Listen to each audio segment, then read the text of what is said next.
Yeah.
In this tape, we will present the combatives, meaning attacking, counterattacking, and defending.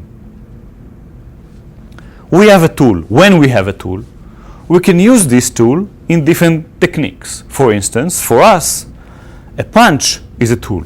A certain punch is a tool. A certain kick is another tool.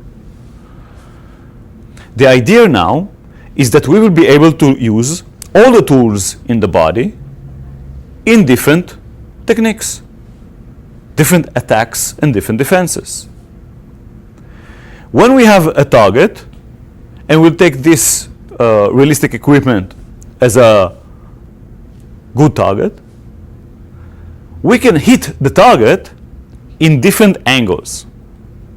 The 5 major different directions to hit the target are as follows: straight attack forward, attack from one side with the same limb, and then from the other side, attack upwards, and attack downwards. Of course, all the angles and the diagonals are of course possible, but I was saying about the 5 major directions: straight, from left to right, from right to left, down to up, and up to down. When we talk about distance, the striking distances, we have the long range, we have the intermediate, the medium range, and we have the close range with the hands, with the head, with the knee, with the foot. Let's talk about striking points and striking surfaces. In general, we would like to hit a sensitive, a vulnerable point at the opponent's body. If we take this equipment as training aid, we understand and we know about sensitive points, such as the eyes, the temples, the nose, the jaw, the neck, especially the windpipe, solar plexus, lower ribs, kidney from the back, groin area, knees, and feet are also sensitive places that we can strike and hit. When we talk about the back side of the person, major parts, major sensitive points are in the back of the head, the back of the neck, the kidneys, the whole spine area, and some places behind, such as behind the knee and the calf muscles. Dealing with kicks, you will learn in this tape how to kick and the major directions of kicking.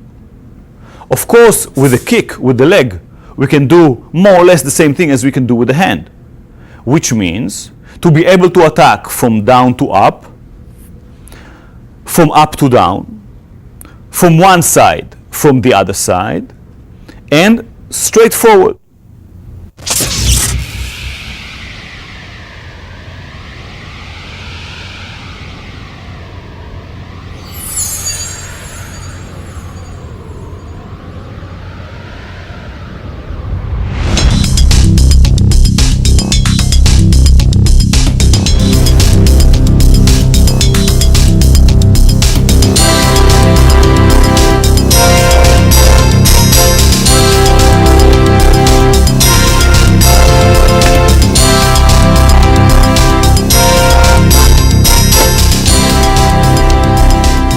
When you are going to be attacked, if you're going to be attacked, you may be positioned in different positions.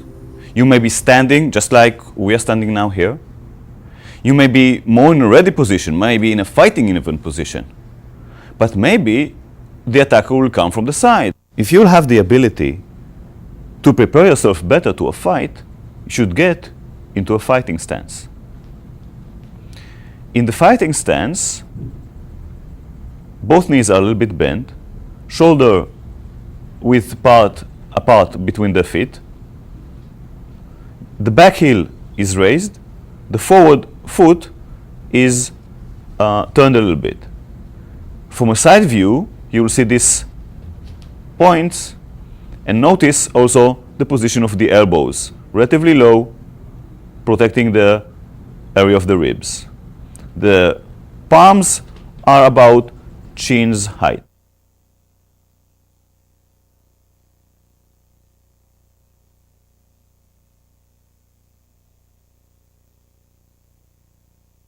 When you are in this stance, you can easily attack with punches, kicks, move freely and dynamically.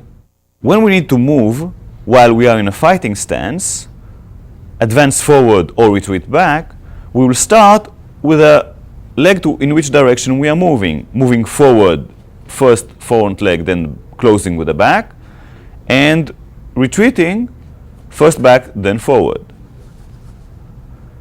From a side view, we see this again.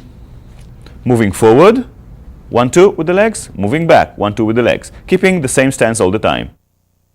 If we need to move from the fighting stance to the left, we will start with the left leg.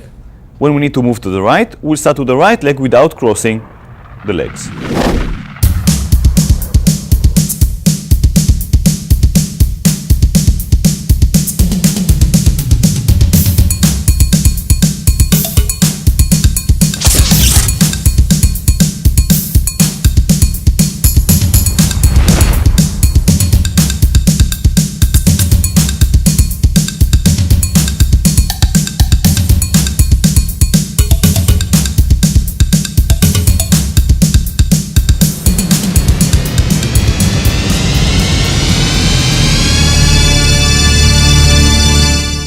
We'll teach now how to punch. First, bring your hands to height of the chin.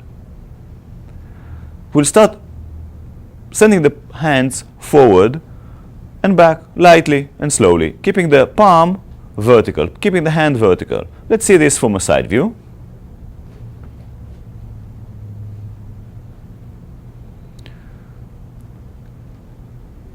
We continue and send the shoulder more into the punch and the weight a little bit more in the punch, turning the heel a little bit out to initiate a longer range in the attack. It is beneficial many times to strike with a closed fist. How to clench your fist? First start with the second knuckles, then with the third knuckles. Close your fist strongly, and then the thumb is over. Punching with your fists from a passive stance. Strong punches, hitting with the knuckles of the fists, turning the body, sending the shoulder forward. We'll see this from a side view. We are turning the hips and the heels a little bit too. Here we see Michael punching from a fighting stance, sending his left forward, punching with the left. Here it's demonstrated a slow punch, now a fast punch. Michael is rotating his body and shifting his weight forward in order to achieve maximum power and reach in the punch. From a side view, slow punch,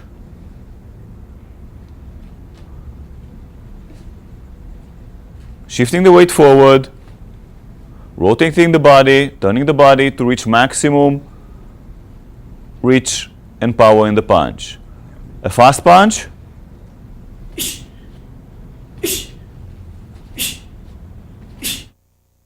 straight left punches to a focus mitt.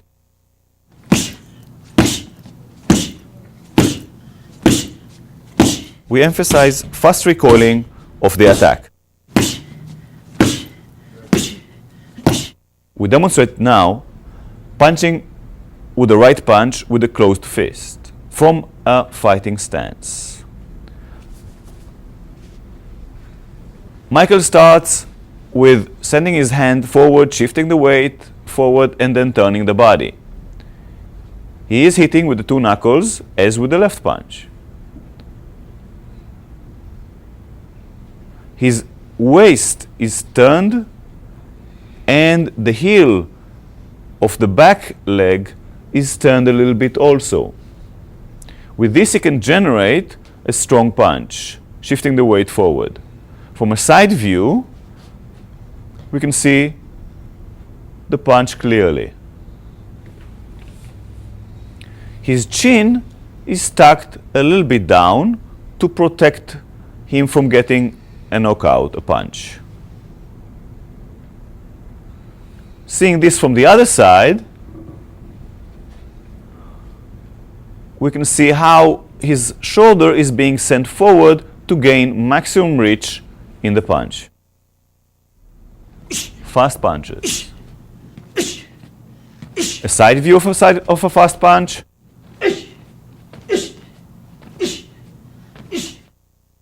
View from the other side of a fast punch. And punching focus mitts.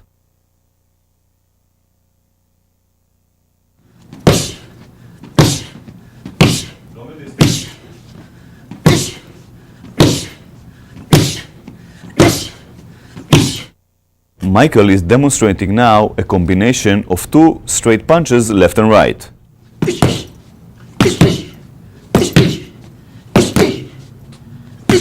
As Michael is showing this slowly, we will see first punch, then the second punch goes.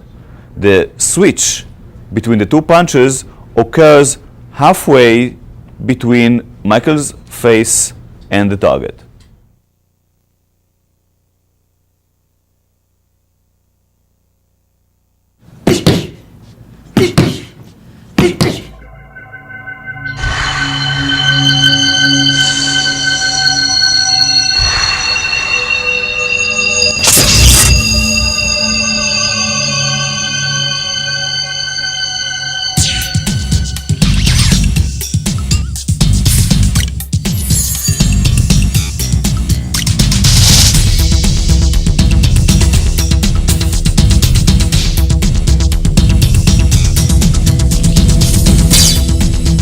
Next, we examine the delivery of the hammer fist punch.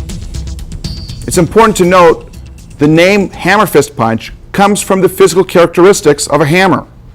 The forearm of John, as it is positioned in this point in time, is similar to the handle of the hammer. The fist portion also simulates the head of the hammer. To understand this, we'll understand the delivery of the punch. John is basically using his hand like a hammer, delivering forward and slightly down to a target that is presented before him. This punch could be delivered to the chin, to the nose, or other face area or level of the opponent. John's shoulder goes in, his hip goes forward, and he's pushing off with the ball of his foot, all to generate power forward and in a downward motion, consistent with one striking with a hammer. Notice slowly that when the punch is presented, it's drawn back and the palm part of the hand is presented forward, and on impact there's a turning inward. This rotational force or torque is created to generate additional power on impact. From a forward view,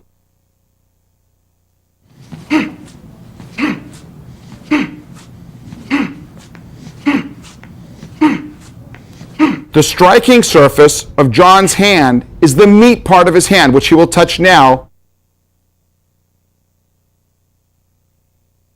This is the area that he's hitting with. That area is analogous with the head of the hammer.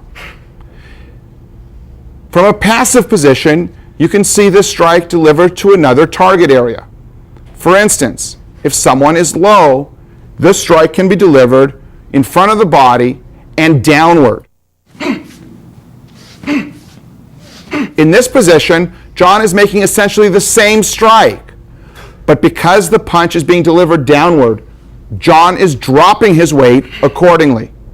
The hand is raised, and the punch comes down strongly.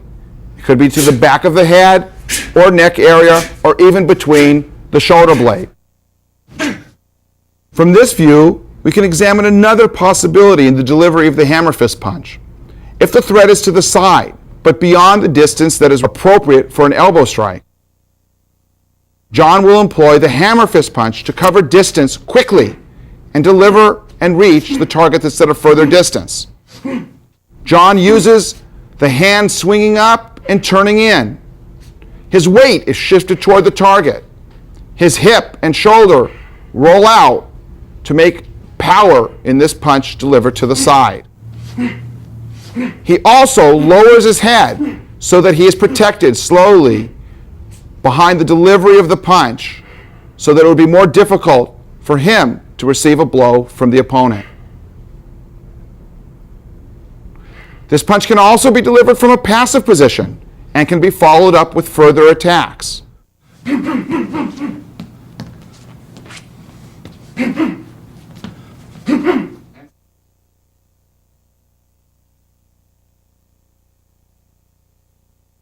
Now we break down the delivery of the hammer fist punch forward in its stages. John will be making the delivery of the punch in slow motion. As the hand's going forward, it's raised a bit so that the punch can go forward and down onto the target as the shoulder and hips turn into the punch.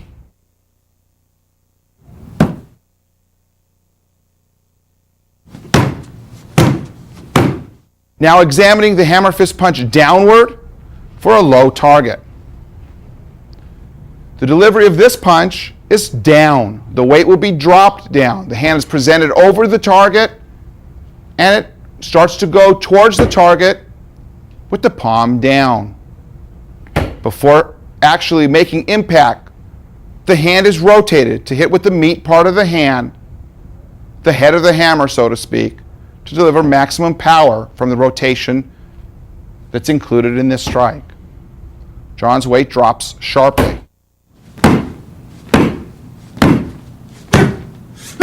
The stages in this position will be the hand raised up slightly, and now the hand dropping on the target.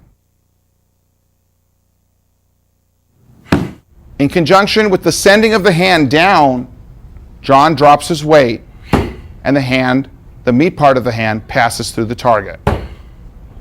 The opposite hand is up and available for defensive or offensive purposes as needed. Another possibility from this position is to deliver a strike on a horizontal plane. John will be punching with his left hand. Of course, the hand is brought back quickly for further attacks if needed.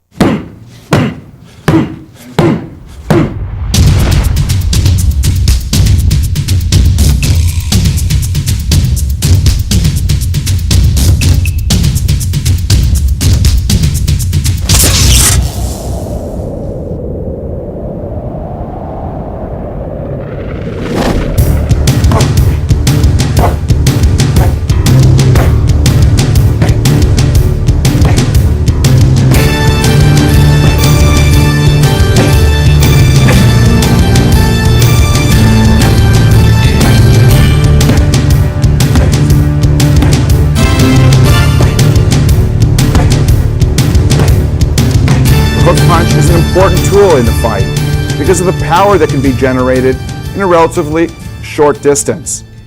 Another advantage of the hook punch is the benefit that's derived from delivering the punch with a bend in the arm.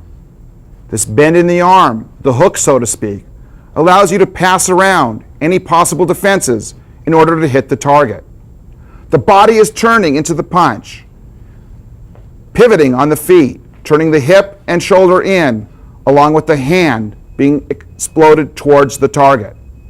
The right hook, delivered quickly, on examination, you can see the weight is turning in to the target, consistent with the angle of the arm that's making the strike.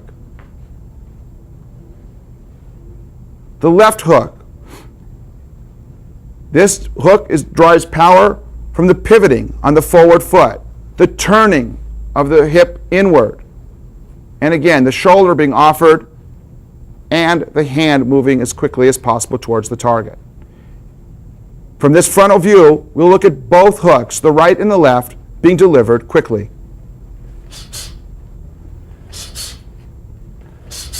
Notice that Amir's chin is down, being protected by the shoulders from any attack.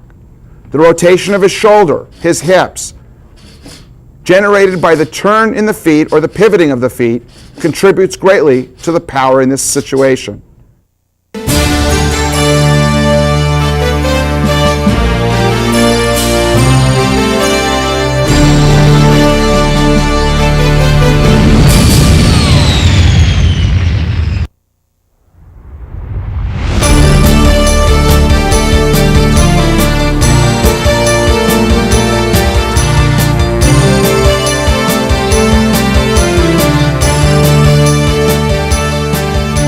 In the next series of strikes, we're going to examine the uppercut punch. This punch is particularly relevant when the target is at a downward angle and we're able to come up and underneath the target, passing through the target with a punch.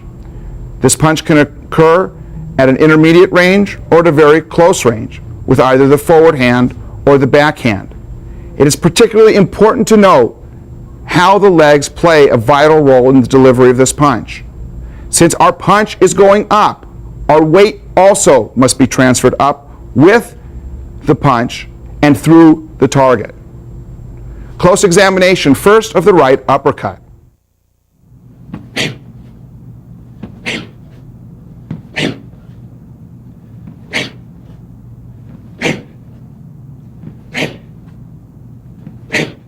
In slow motion, what's occurring in this position is the target is low.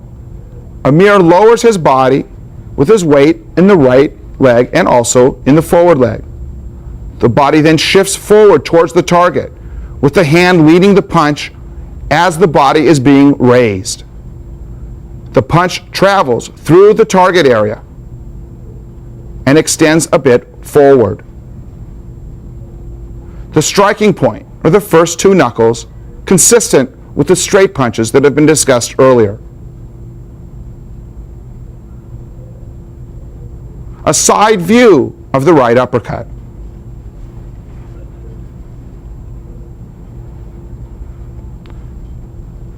Notice what a vital role the right leg plays in the lifting of the body in exact timing with the punch. Amir drives his weight up with the right ball of the foot. The opposite hand covers for a measure of protection against further attacks that could be delivered, and quickly.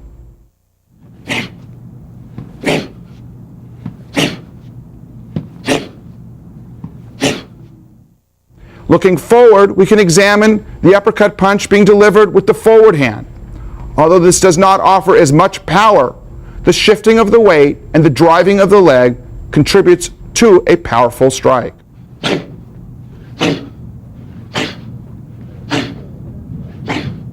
In slow motion, you see the shifting of the weight towards the left leg, the driving with the left leg, and the raising of the body in perfect timing with the delivery of the punch. The punch, once again, travels through the target.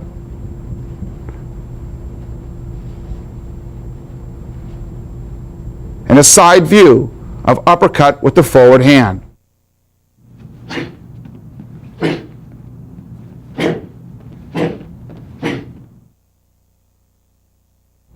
The shift of the weight and the driving of the legs in conjunction with the delivery of the punch account for the power.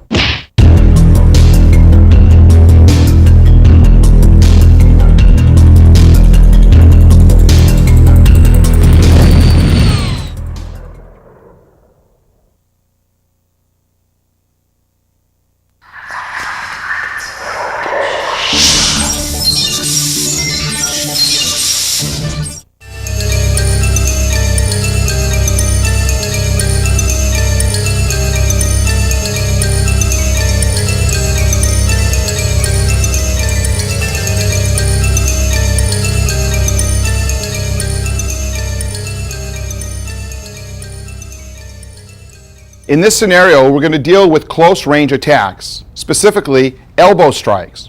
First, we'll show you how to form the elbow. Amir will be demonstrating.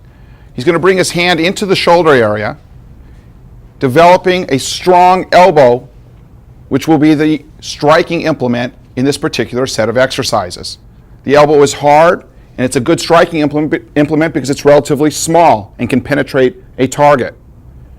To note, there are two planes in the system that we use to develop our elbow strikes. One is a horizontal plane and one is a vertical plane. With regard to the horizontal plane, Amir will now show the full range of motion both in front of him, to the side, and around him, a bit more than 180 degrees. This plane really means that any elbow strike with his right can be delivered anywhere along this plane using the technique that we will describe in a moment. The second plane is a vertical plane. This vertical plane rises up in front, can go down, and up and around behind him. Combining this with the other hand, he has a full range of motion 360 degrees around him and sphere-like up and over the top of him so that he can strike any target, whether it's down, to the side, behind him, or in an upward motion. We're going to do a series of 7 elbow strikes. Amir will be using his right elbow. The 7 strikes encompass the various points on the 2 planes that we discussed earlier. First of all, the first 3 strikes will be horizontal. The last 4 strikes will be along the vertical plane. Strike number 1 is forward and around, striking someone in front of you. Again.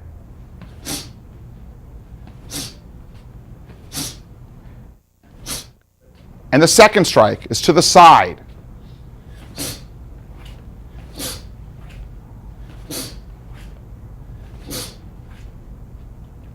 The third strike is for someone who may be a disturbance or a threat behind you.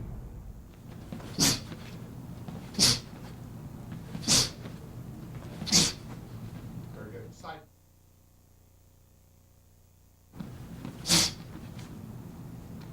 Continue.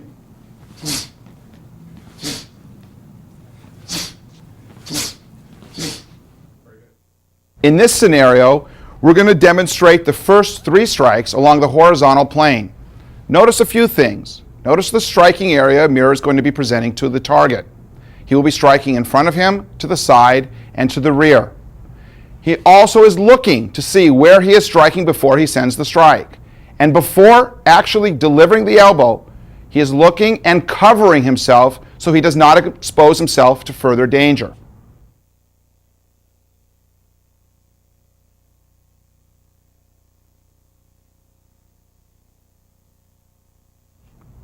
Each strike recoils so that we can attack again if necessary.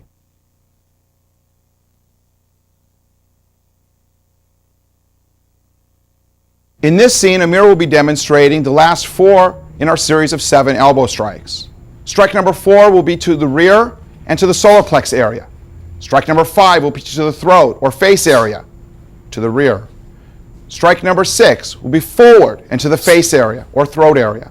And strike number 7 will be delivered downward to an appropriate target. Notice that each time Amir is striking in this series, he is striking and recoiling quickly. And each time he strikes, his weight is delivered in the elbow strike. Each time he strikes, he is covering appropriately so he does not expose vulnerable areas to further attack.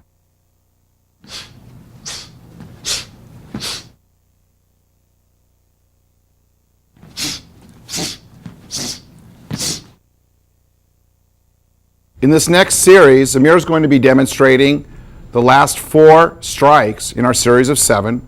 That's the vertical strikes in slow motion. Watch for his balance, watch for his ability to recoil, and watch how he looks at the target before striking while covering to make himself safe. Please. To the solar plexus, to the chin or face, striking forward to the face, and striking downward to the appropriate target.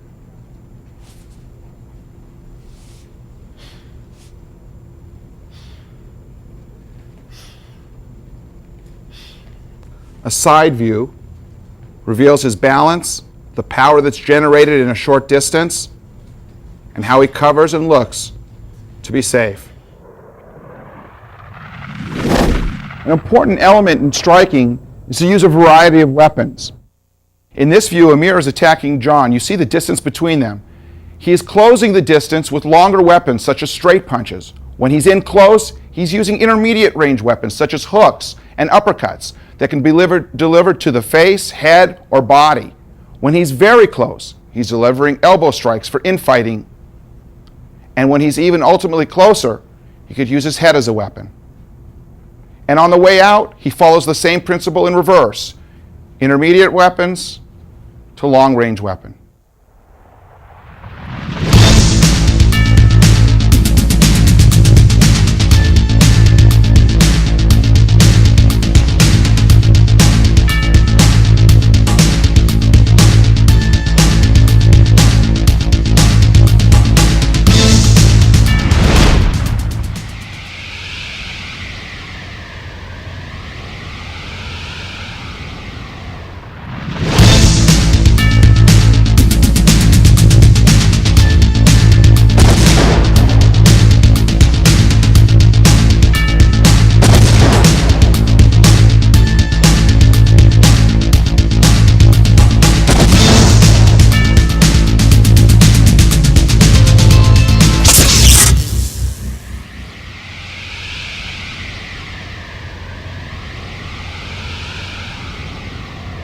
Up to this point, we've demonstrated striking with the hands and elbows. It's important now to integrate the legs and knees into a complete system of fighting. The legs offer and afford the person who's making the attack a broad range of distance. Your legs are longer than your arms. Your legs are stronger than your arms. So a powerful, full-range distance kick can provide many benefits in the fight. In addition, in close range, we can use the knee as an infighting type weapon, similar to the elbows in comparison to a punch. To make a complete fighter, we must incorporate the legs and knees into the equation of the fight.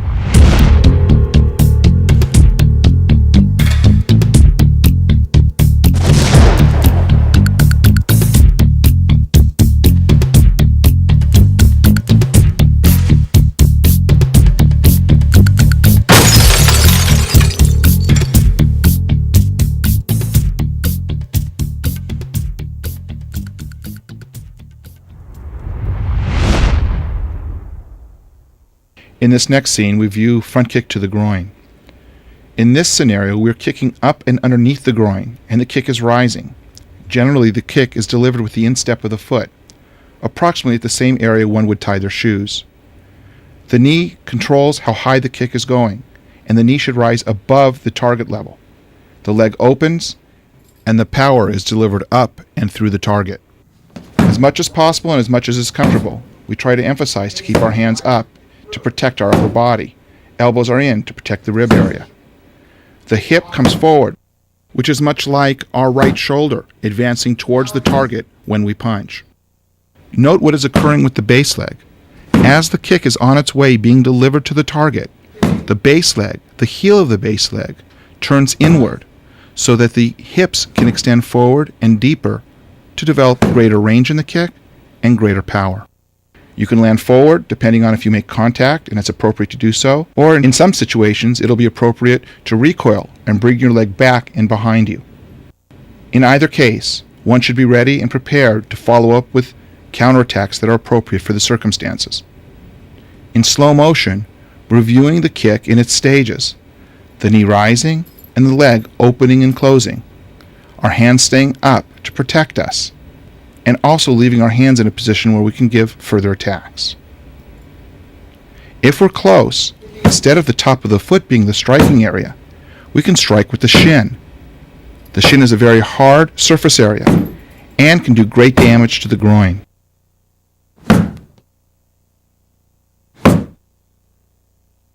In this view, we can examine the kick, the front kick to the groin, in its logical stages. Kevin will assume a fighting stance and slowly will deliver the kick in its entirety.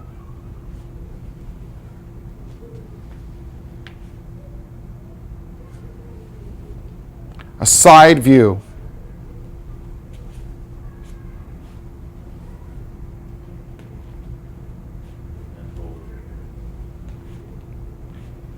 It's possible that the kicker will want to land forward. If he's successful in reaching the target, there's no sense in bringing the leg back. However, if there should be a reason to retreat, it is also possible to bring the leg back and resume your fighting position from that distance. The stages. As in all attacks, we want whatever the striking implement to be to move toward the target first, to avoid the problem of telegraphing. Here we are striking with the top part or the instep of the foot. The foot will be jumping towards the target first and will lead the attack. The knee is folding and the kick is delivered. A side view. The knee is rising with the foot going towards the target immediately. 1 is the knee up, and 2 is the knee out and back, and 3 is the resumption of the position from which to fight further.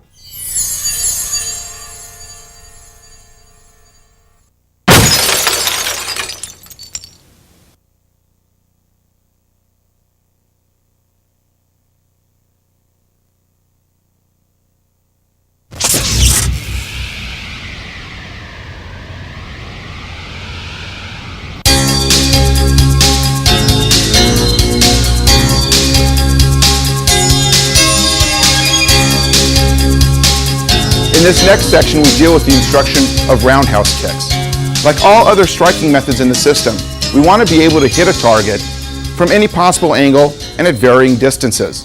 Our roundhouse kick is delivered up and around, and it can be delivered at a very acute angle, or it could be delivered on the diagonal angle. And of course, should the opponent be on the ground, or the threat be on the ground, still viable, the kick can be delivered in a downward angle. Because the turning of the body, the use of the hips, and the full range of motion involved in this kick, it is a very powerful target. It can be delivered to the leg, it can be delivered to the torso, it can be delivered to the head level. In this view, we can see the roundhouse kick being delivered with the right leg. There's no telegraphing of the kick. And in fact, what is occurring is the knee is being raised and leads the foot. The knee also extends beyond the target. The hips are turning in and the weight is being turned into the direction of the target. Power is generated in a relatively short distance. Notice also that Jared, as he's kicking, keeps his hands relatively up and in a protected position so that he is safe from any additional attacks that may be sent in his direction. In slow motion, please. Like other strikes, the striking implement, which is the top of the foot in this case, leads the kick. As the foot is coming forward, the knee is bent and remains bent as the kick passes through the target. As the knee passes the target unobstructed, the knee is opened and the foot is creating power on the pad in order to catch up with the knee. The turning of the hip, the turning of the shoulder inward, and the placement of the body weight ensures that this kick will have power. Specifically, here we note what is occurring with the base leg. As Jared is kicking, it's important to note that basically the base leg is on the other side of the target. This will ensure that when kicking, the kicking leg will want to pass through the target and not merely to the target. Of course, as Jared is kicking, he is shifting his weight and pivoting on the ball of his foot. This also allows further range of motion. Should Jared be closer to the target, he will be delivering this kick with the shin. This is a very, very hard striking surface and can be delivered to various areas on the body to cause damage. Here's an example of the various levels at which this kick can be delivered. A kick to the leg is very strong, and also because of the sensitive nature of the muscle at the quad area of the leg, inflicts great pain. Such a kick can even deaden the feeling in the leg. Notice that Jared is turning his body very sharply and that he's delivering the kick with his shin. His right shoulder is up to protect him as much as possible from any punches or other attacks that may be thrown at him. This same kick can be delivered to the rib area. This essentially is the same type of kick. And of course, at this level, the kick can be delivered with the top of the foot,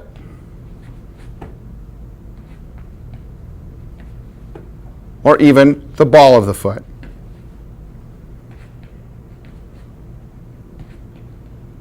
The kick can also be delivered with the shin, the ball of the foot, or the top of the foot at the head level.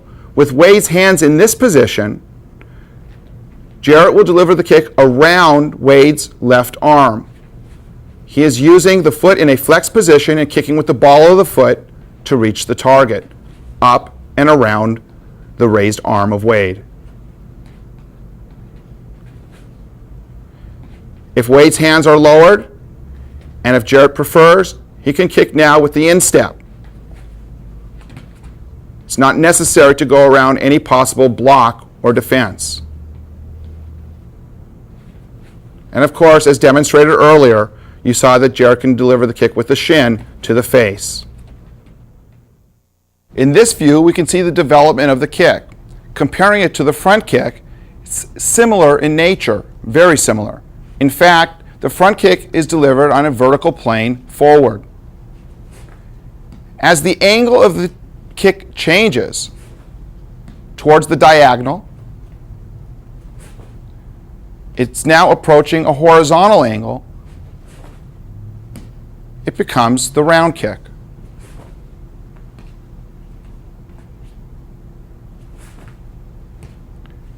At the very top level, it can be a very sharp angle on a horizontal plane. In the middle, it could be more of at a diagonal angle. And forward, you see it returns as the front kick.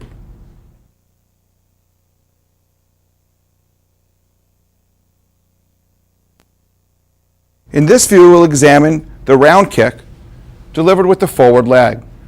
Again, we'll draw the comparison between a front kick. It's a similar kick. From this position, you can see the knee raising for the front kick.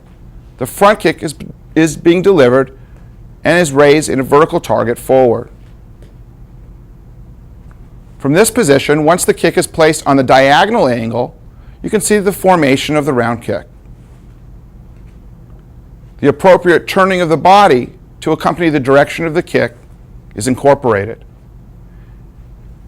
It is even possible to see the kick form so that the kick is actually being thrown parallel to the ground, completely in a horizontal position. As with other kicks, the kick can be delivered advancing or retreating or moving laterally. This will be saved for another tape.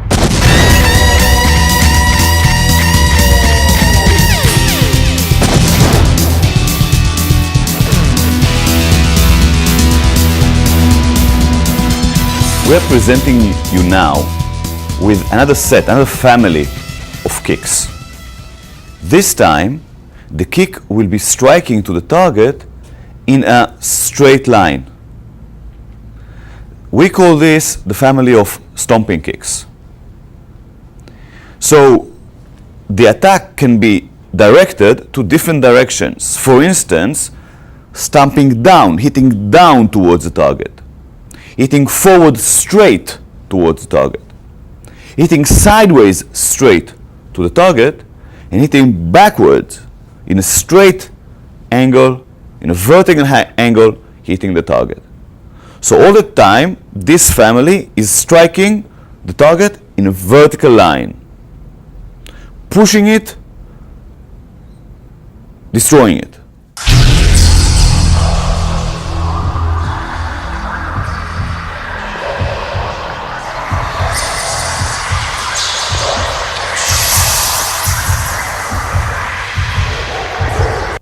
Jarrett will demonstrate now stomping kick down to a target. The target that is down still poses a threat to you. You are lifting your leg and then striking down with your heel. The technique is being done with delivering your weight, sending your weight down to the target. You see that we use realistic training tools to enhance the learning.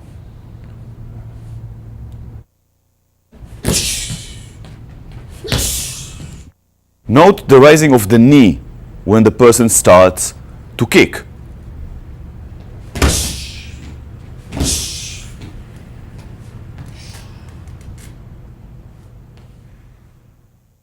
When you're being attacked in a bear hug, one of the things you can do is strike down with a stomp towards the instep, the toes of your opponent. This is just part of the technique that we have against the bear hug from the rear.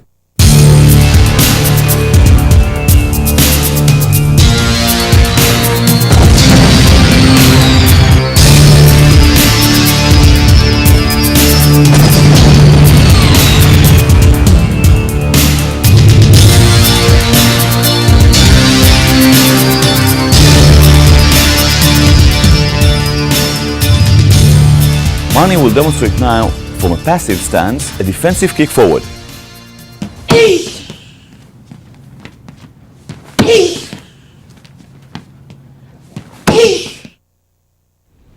We're using this technique to push the opponent backwards, slowly. Mani is raising her leg, the knee is directed towards her shoulder, and then she is sending her heel forward in a straight line towards the target. We'll demonstrate it now fast from a fighting stance.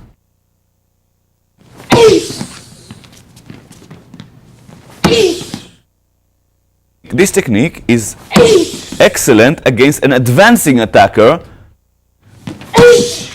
to stop him. Mani will demonstrate now the stages of learning for the defensive kick forward. We will start with stomping down, shifting the weight towards the target, starting with raising the knee.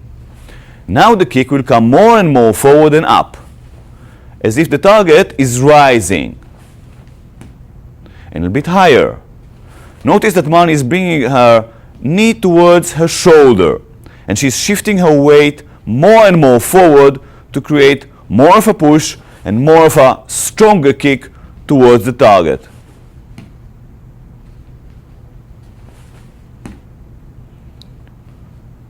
The striking surfaces can be the ball of the foot, the whole foot, or the heel, which is the strongest part. We can combine a regular kick forward and a defensive kick forward to hit a target that is vertical one, inward.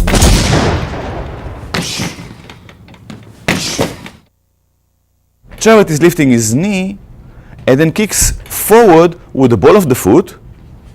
Other striking surfaces, of course, can be the heel or a point of a heavy shoe.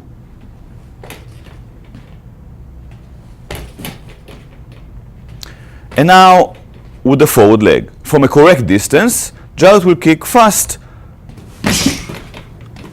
towards the solar plexus and slow, hitting straight inward. And fast 2 times again.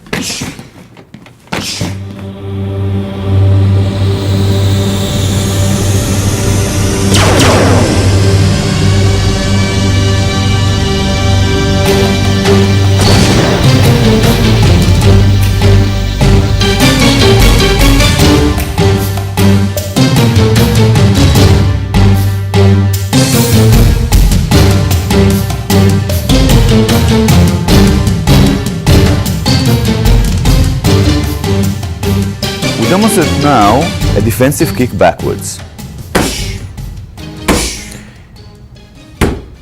You raise your heel backwards and then send the whole leg backwards in a straight motion.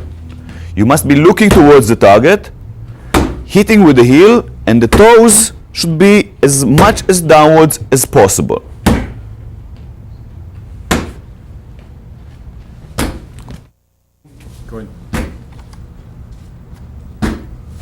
you should look by the side of your shoulder or under the arm.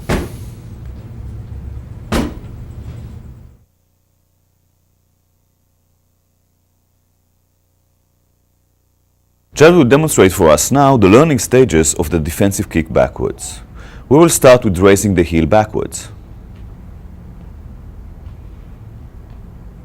Now we continue with bending forward, looking backwards by the side of the upper arm. Now we deliver a kick backwards.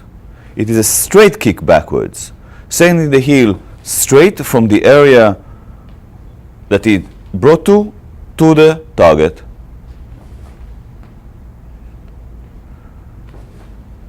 The weight is delivered, sent in the direction of the attack, meaning landing backwards.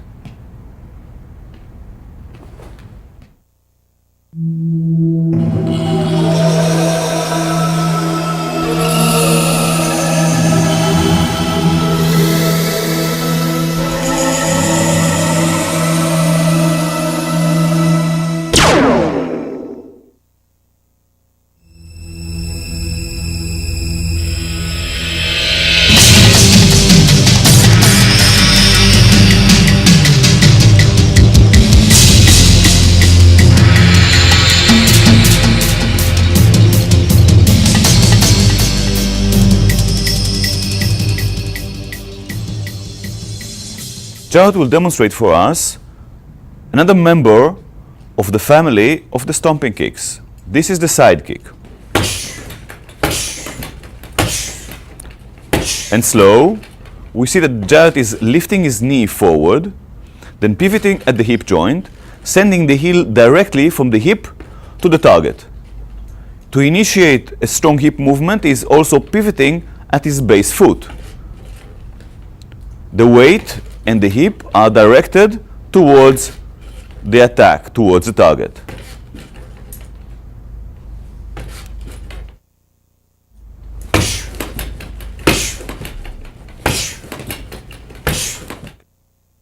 Mani will demonstrate for us now the learning stages for the side kick. We will start with the defensive kick backwards. Then we will turn a little bit to our right and kick to the same target as before, which is dangling behind us to our right. Then we will turn a little bit more and kick sideways. Let's break the movement, and we see that Mani is lifting the knee and then pivoting at the hip, sending the heel to the side, and from here, in flow motion, we kick the side kick.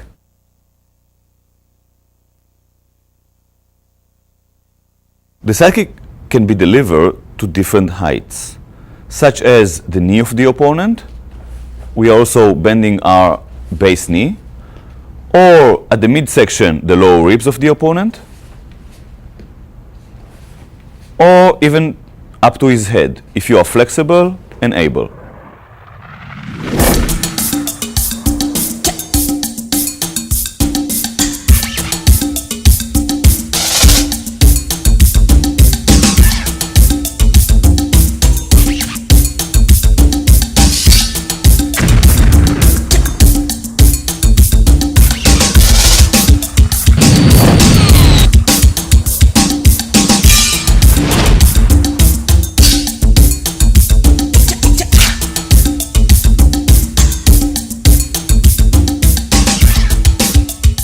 The defender must also know how to function if he or she should fall to the ground.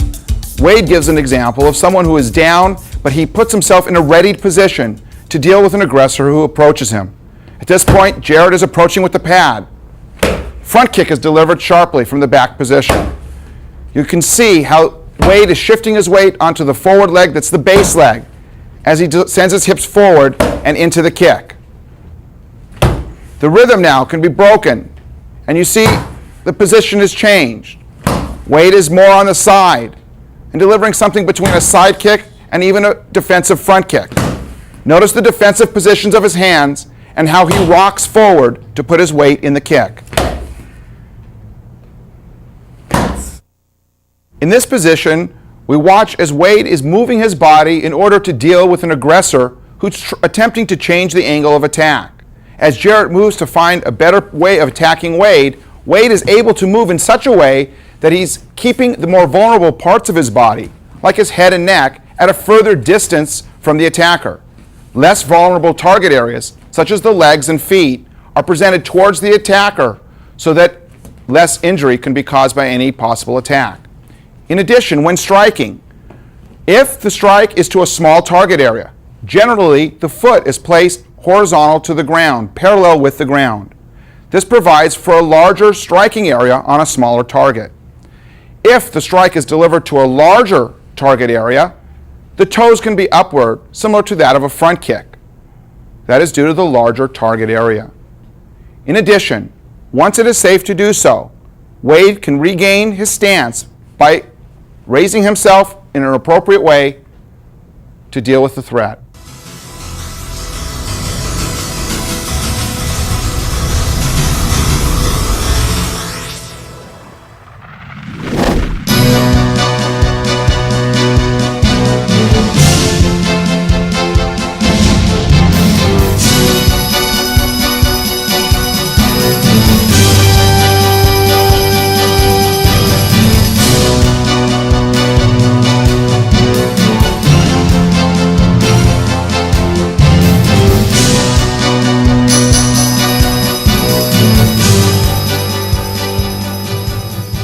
As previously mentioned, we want to be able to strike at appropriate distances. That distance may be far, or distance may be at an intermediate range.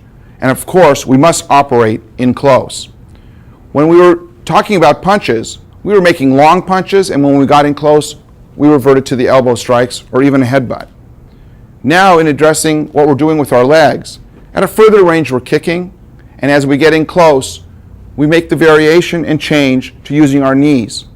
Our knees can generate a great deal of power in a short distance, and it allows us a variety of tools in the fight. In this view, we'll watch Marnie as she delivers a variety of powerful knee strikes to the target.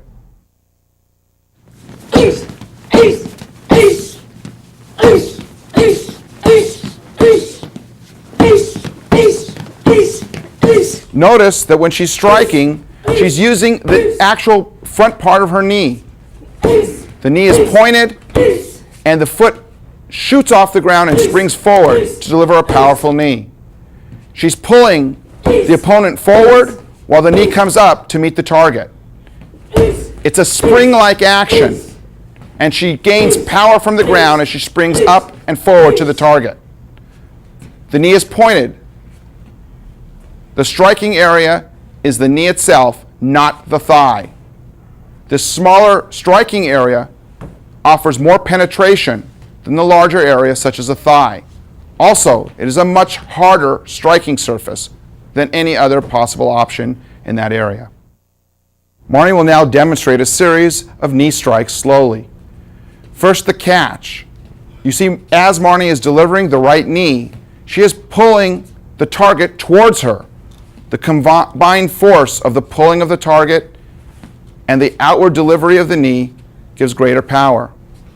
Also, you'll see how she's pushing off with the ball of her foot as she gives the knee. It explodes forward, and she strikes with the actual front part of the knee. It is possible to grab someone around the neck, and in this case, she puts her elbows together as much as possible so that the opponent will not have the ability to slide their head out and escape her grasp. A side view also shows another possibility. Here she can grab the shoulders of the person she's giving the knee to. You see also her hips involved in the delivery of the knee. You see how she's pulling the person forward. And you see how her hands are up in a position that covers her face, and her head can be buried to avoid any possible strikes to that part of her body.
In this next subject area, we deal with defending against strikes.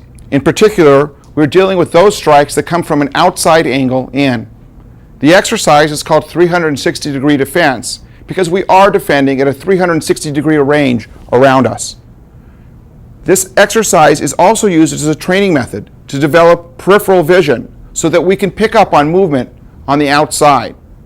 Our defense is foundational and is created at a 90-degree angle to stop the given attack. Later, we'll be adding counterattacks so that we are defending and attacking together to stop any subsequent attacks. And further, this is very important to note that other exercises seen later in knife and other subject areas are based on and are built from this foundational exercise. In this scene, we examined the 7 positions for 360-degree outside defense. John will now assume each position. The first position deals with an attack that is overhead and coming down on top of the head at almost a 90-degree angle. John raises the blade of the arm, the forearm, to defend. His blocking surface is from the tips of his fingers to his elbow and can deal with any threat in that zone. Notice that the bicep is close to his ears, this ensuring from this point in time that he will have coverage for the top of his head. Also, his chin is down so that his head is inside the defense. Position number 2. This deals with an attack to the head level coming from the outside at a diagonal downward angle. Again, the blocking surface is from the point of the tips of the fingers to the point of the elbow. And John is still and will continue to defend with the blade of his arm. Position number 3, an outside defense dealing with a horizontal attack almost parallel to the ground, still being delivered to the head level. Position number 4, dealing with a defense for the lower part of the torso for an attack that's being delivered, again, horizontal or slightly upward at the torso. Position number 5, an outside defense dealing with a little bit lower part of the body and given when it's appropriate to do so and comfortable for the hands. This covers the same general area as position 4, but can be done or performed when the hands are in a comfortable position to make this defense. Position number 6 deals with closing of the circle at a lower level. Notice again that the forearms are defending. The blocking surface are from the fingertips to the elbow. And John is bending at the waist with slight minimal bend at the knees. If John were to bend the knees, he would bring the target area or the intended target closer to either the weapon or the striking implement. We keep the knees straight but not locked and the waist bent to keep the intended target area further away from the threat. Defense number 7 closes the bottom of the circle. Again, this defense deals with attacks that would be rising upward, almost at a 90-degree angle to the body. John is able to defend at this 90-degree angle to stop the attack. Again, defending with the forearms from the elbows to the fingers. A side view of each defense as presented with the right arm. 1. Defending the top of the head. Again, please. Notice how John is rotating his hand in a chopping-like motion and putting his weight in the defense and slightly forward. This allows for the defense to be strong, and we are almost defending with an attack. Defense position number 2, dealing with those attacks that may be delivered at a diagonal angle downward. From this position, John again rotates his hand outward in a chopping-like motion to attack with the defense rather than just placing his hand in a stagnant position. Defense position number 3 deals with a horizontal attack parallel to the ground. Again, you can see the side of the forearm, the blade, so to speak, defending in this position. Position number 4, slightly downward angle, closing in on the body so that the elbow is supported by the side of the body. The blade offers the defense. Position number 5, again defending with the side of the body, side of the forearm, and the side of the body is defended. Position number 6, out and down, dealing with an attack that is rising at a diagonal angle toward the body. And finally, position number 7, dealing with an attack that is coming straight up from the bottom of the circle towards the target. In this position, please note how John's legs are straight. He's bending at the waist. This is to afford greater distance between the limb that is attacking, or the object, the striking implement, and John's vulnerable parts on his body. From this view, we can look at John Pascal as he's delivering various attacks to prepare for the 360-degree defense exercise. John is going to build his partner. The attacks come from all angles, from the very outside to the very top and down. The attacks can be delivered two at one time. The attacks can also be delivered in a broken rhythm.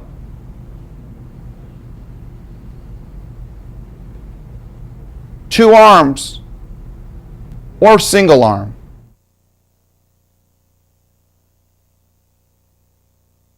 John is defending as he's demonstrated before. In this position, the attacker is sending the attacks, and John is looking towards the face or chest area of the attacker. He's using his peripheral vision to pick up on the movement of the attacking limb and defending with the appropriate 360-degree defense. Although we had 7 positions, those were merely learning positions. Defenses can be offered at any or an infinite number of positions. The attacks also from this position can vary, meaning the rhythm can speed up. 2 hands can be offered on top of one, which is referred to as broken rhythm, which has or forces John to respond with 2 defenses that overlap, or 2 simultaneous defenses occurring at the same time. The attacker can now spin and break up the rhythm, hiding the attack, to build, once again, the defender to be the best he can be to defend all possible outside type attacks that come toward him. A violent confrontation is sure to include multiple attacks. It's rare that someone in a fight gives a single attack. Here, John is defending one attack at a time.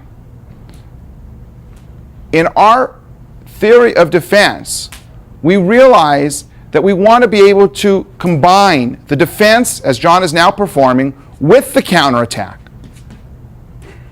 The reason for this is that the counterattack stops subsequent attacks, because the delivery of the punch and being hit by the punch causes the attacker to stall. It is difficult to send a punch when you're being hit by a punch. And this punch actually adds or serves as a defensive tool for the fight. In this scene, we'll examine progressive learning stages for the 360-degree defense exercise. A single attack is being delivered. The defender is defending close to the wrists, stopping the attack at a 90-degree angle. The attacker is bursting in at high speed. The attack is at various locations that are not predetermined. Now we add a counterattack. From this position, the defender is learning to give an attack with his defense. The last stage is as follows. From this position, the defender can burst in if he's ready to do so, and follow up with additional attacks. One at a time, please.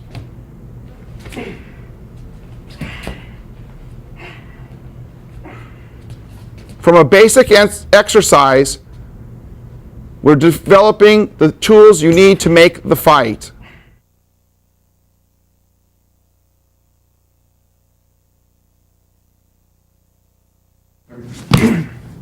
Step in.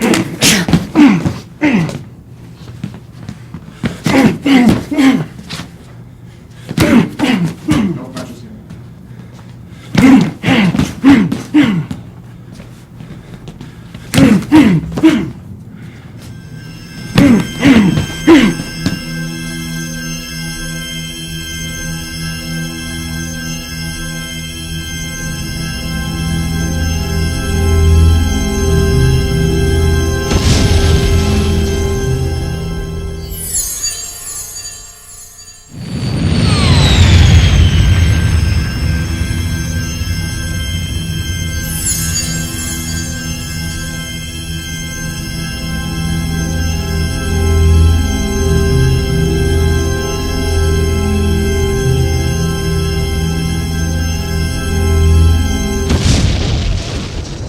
we will introduce now another subject of defenses, and that is the inside defenses.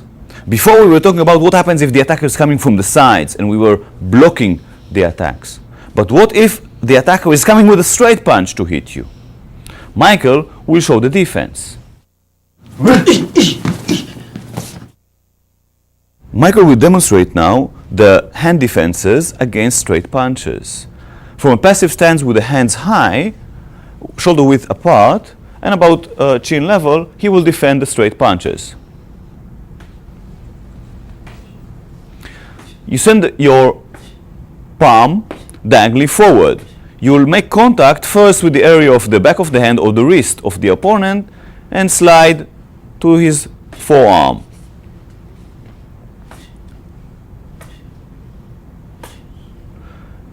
You are also making a body defense, moving your head outside from the line of the attack. We can see this very good if Michael will be with the back to the camera.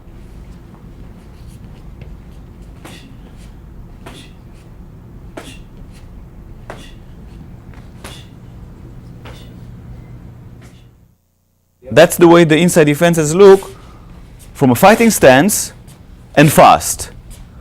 Send your hand diagonally forward to meet the attack in an early stage of its development.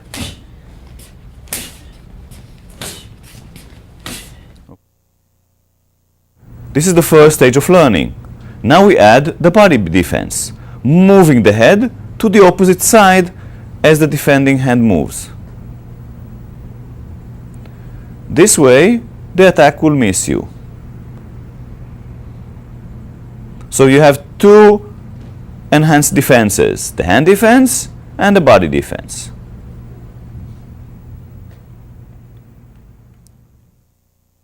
Here are the inside defenses from a fighting stance. In future tapes, we will deal with counterattacking.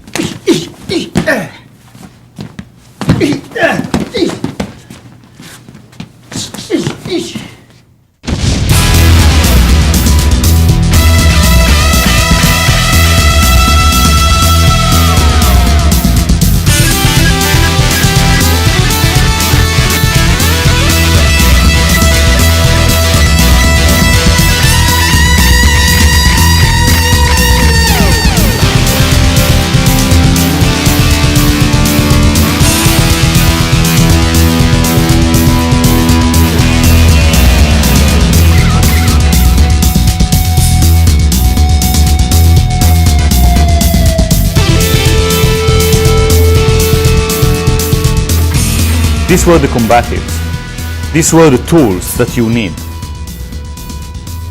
These are the weapons that you need. Punching, kicking, all techniques, directions. We're using these techniques in a different subject, such as the self-defense part, releases, defending knife attacks and knife threats, defending gun threats. Other subjects such as defending stick and blunt object attacks. Remember to practice your combatives. These are your tools. These are your weapons. And your weapons must be effective.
Krav Maga training seminars, instructor programs, apparel, Krav Maga services and merchandise. Visit our website at www.kravmaga.com.